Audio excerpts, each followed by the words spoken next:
here you have it. What a wonderful thing. A full size 8 foot by 4 foot welding table. Has a 5mm steel top, 16mm holes on an equal setup pattern. Ideally for suiting jigs.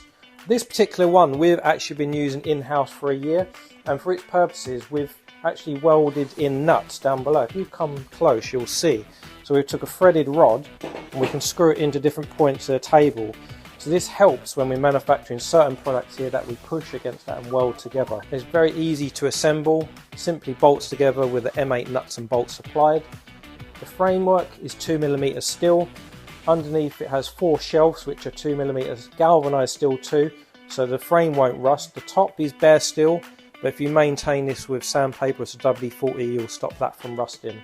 But it enables a good solid steel working surface that you can weld on, grind on, etc. So what we've done on this install, where we've been using this for a while now, we took out one of the bottom shelves, put the welder nice and neatly in there.